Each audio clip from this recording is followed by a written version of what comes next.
Hello and welcome to Sana Mix. I'm Sana. Thank you so much for clicking onto this video and welcome back if you've seen any of my previous videos.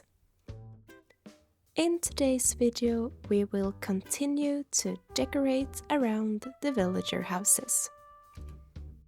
And the neighborhood that I am creating today contains Agnes's garden, Judy's garden, and also Quinn's garden. Today I was recording my gameplay.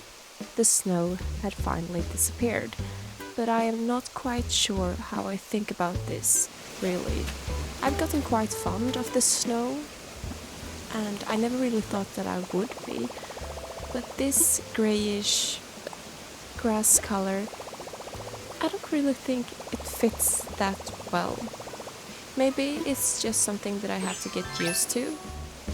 That was the case when I started this series, since I never really played during winter season.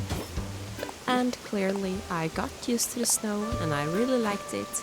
And I do also know that this kind of grass color, it doesn't last that long. It will be spring and the trees will bloom into a beautiful pink color.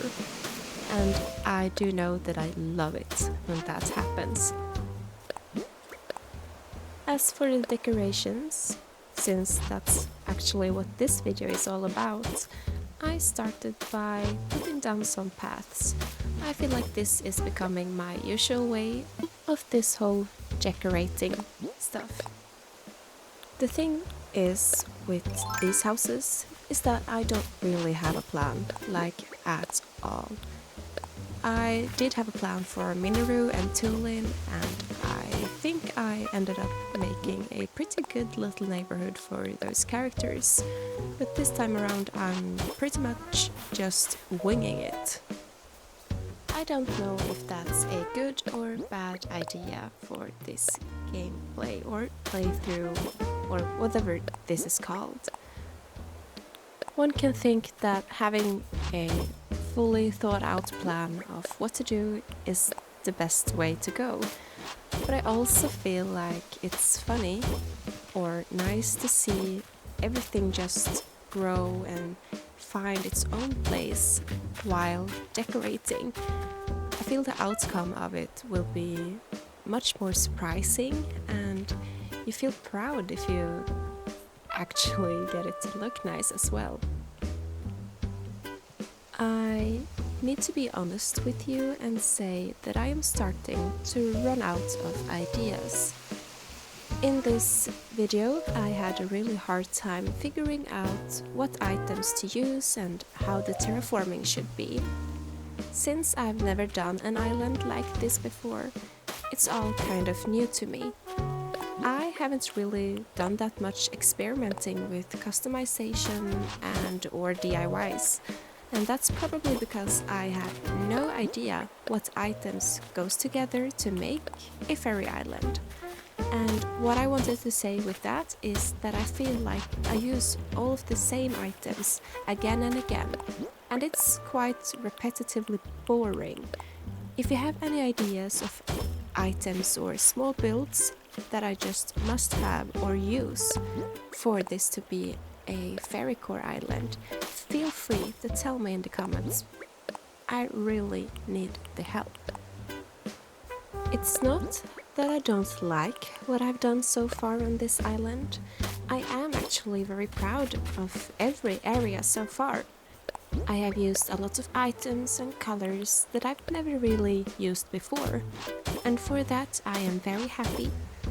And something that I feel is very important just for this island is the use of many trees, vines, and of course glowing moss.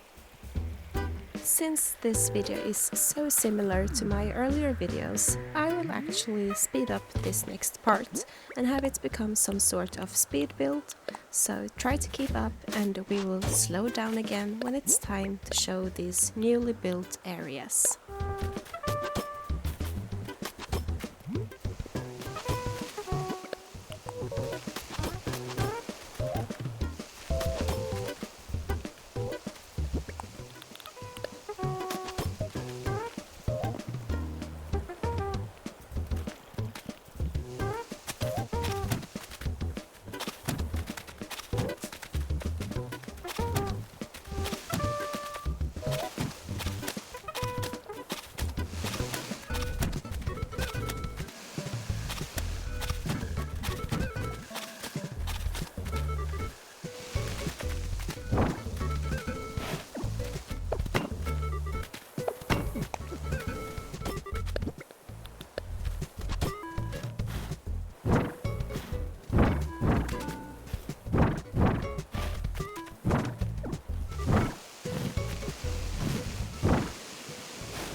there we have it.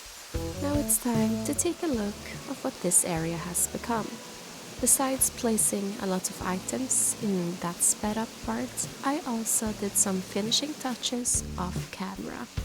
So the glowing moss is really bringing the light to this area. Fast forward to this time of day. The night sky and all of the glowing items really brings the magic to this place. Now I suddenly think that this grayish grass color actually looks really nice. I hope this will be the case for it when it's fully spring and summer as well, when the grass is actually green. As you can see, I didn't do much outside of their gardens, but I felt the need to at least put down some glowing moss and of course vines on the cliffs.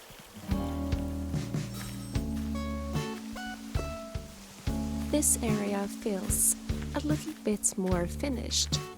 This was the garden I started with, and therefore I had some ideas and enough items to make it look somewhat cohesive.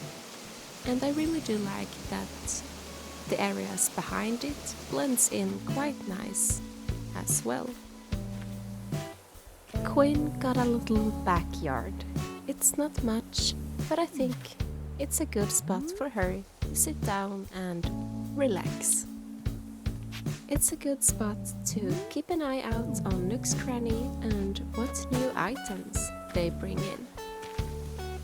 In front of the house, it is most flowers and greenery, and I think that is what makes it blend quite nicely with the paths and areas around the garden. So, this will actually have to be it for today's video. I am not quite sure of what to do next. Maybe I will finish the neighborhoods. That's what makes the most sense to me right now. But maybe I won't show the process of putting down the paths and items. It will probably be just a tour of the neighborhoods. But if you want to see how I'm placing the paths and items, please say so, and I will include that in the video as well. But if you prefer it to be just more of a tour, tell me.